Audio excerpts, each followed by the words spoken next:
Hello friends, कैसे हैं आप सभी लोग। तुम्हें तो सभी लोग बढ़िया होंगे और अच्छे से अपने क्लास 10th की प्रिपरेशन एकदम जोश के साथ कर रहे होंगे। तो आज की इस वीडियो में हम लोग बात करेंगे क्लास 10 सीबीएसई मैथ्स का chapter number 3 pair of linear equation का एक और क्वेश्चन।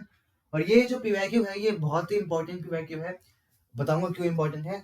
और ये पीवाईक्यू जो है अक्सर सीबीएसई पूछ लेता है, और अगर ये आ गया तो इसको हैंडल करना आना चाहिए, वरना आप फंस जाएंगे।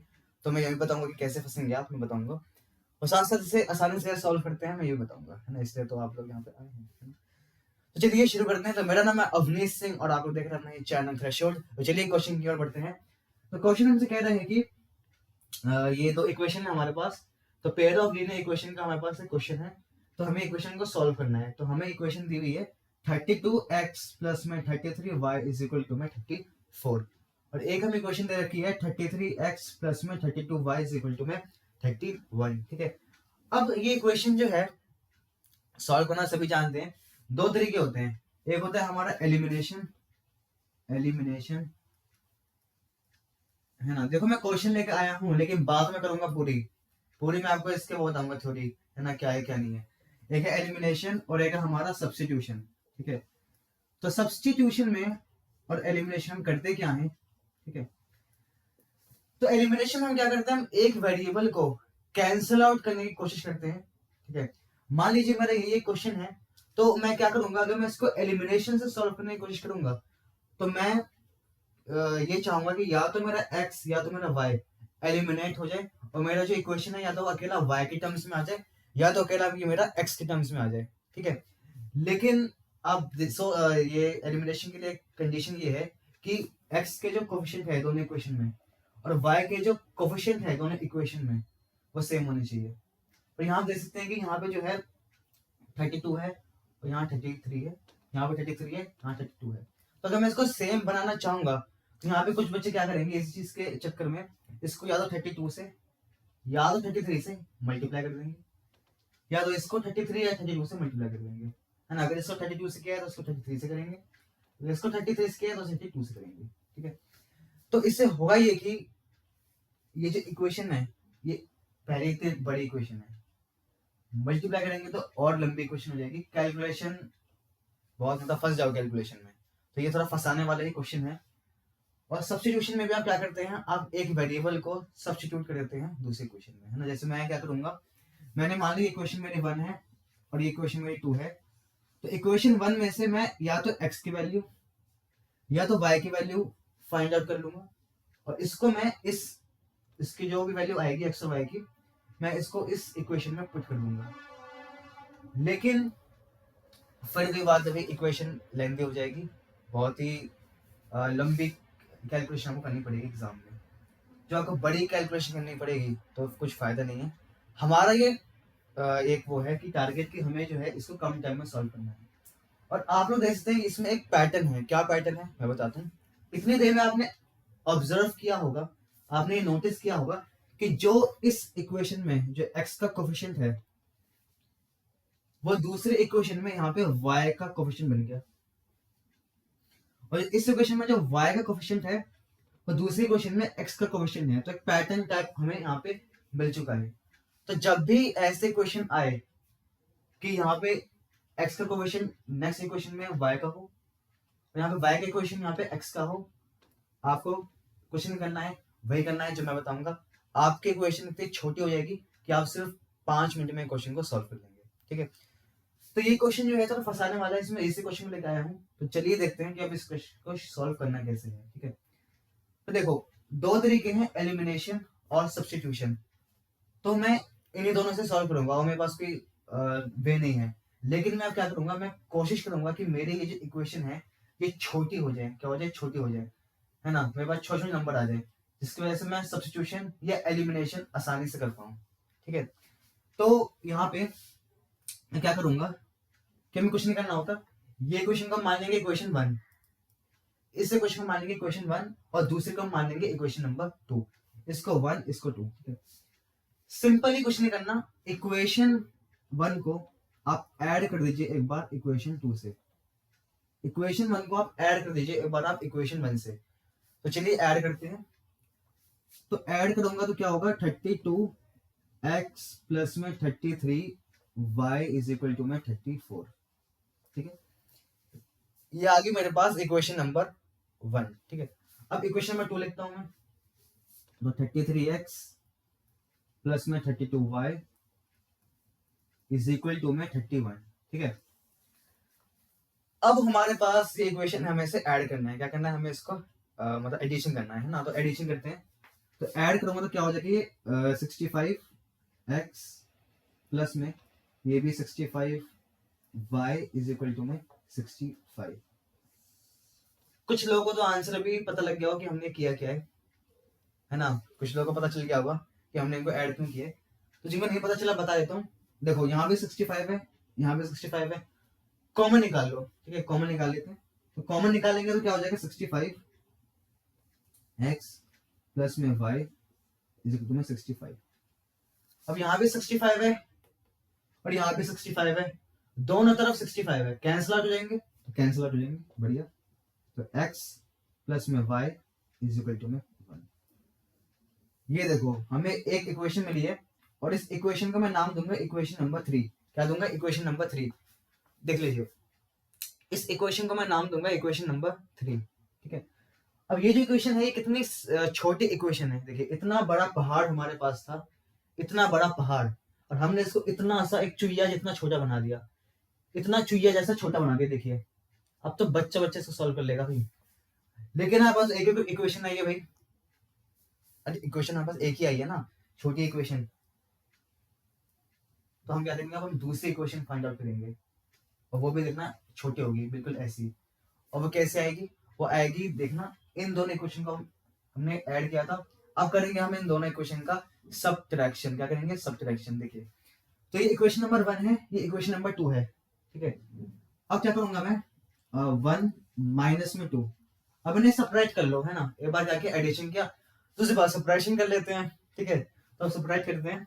तो 32x प्लस में 33y।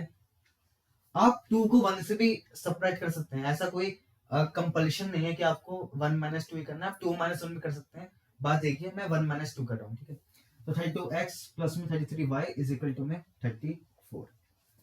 अब इक्वेशन नंबर 2 लिखता हूं मैं। तो 33x प्लस में 32y इज इक्वल टू में 31। ठीक है, अब मुझे क्या करना है, मुझे इन दोनों इक्वेशन का सब्ट्रैक्शन करना है ना, सब्ट्रैक्शन करना है। तो सब्ट्रैक्शन करने के लिए अब इनके साइन क्या हो जाएंगे, चेंज हो जाएंगे। देखिए जब मैं सब्ट्रैक्ट कर रहा हूँ ना, तो इन सब के साइन चेंज हो जाएंगे। यानी जो प्लस का है वो बन जाएगा माइनस में, जो माइनस का है वो बन जाएगा प्लस में। ठीक है, तो यहाँ पे प्लस का था, ये प्लस का था, है ना। ये प्लस का है, तो ये बन जाएगा मेरा माइनस में। तो माइनस, ये प्लस का है 32y, ये बन जाएगा माइनस का, और ये भी माइनस का।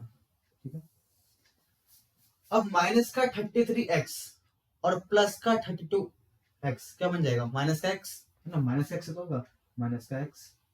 अब माइनस का 32y और प्लस का 33y, यानी ये तो सिंपल है, 33 माइनस 32, तो सिंपल बन जाएगा मेरा प्लस का y इज इक्वल टू में 34 माइनस का 31, 34 माइनस का 31 क्या बन जाएगा मेरा 3। ठीक है, 3। अब यहाँ पे minus x plus y is equal to 3। अब मुझे इक्वेशन मिल चुकी है। ठीक है, आप चाहें तो आप इसको ऐसे भी छोड़ सकते हैं, और आप चाहें तो आप इसको इसे नॉर्मल फॉर्म में भी भेजा सकते हैं। आप दोनों साइड माइनस कर दीजिए।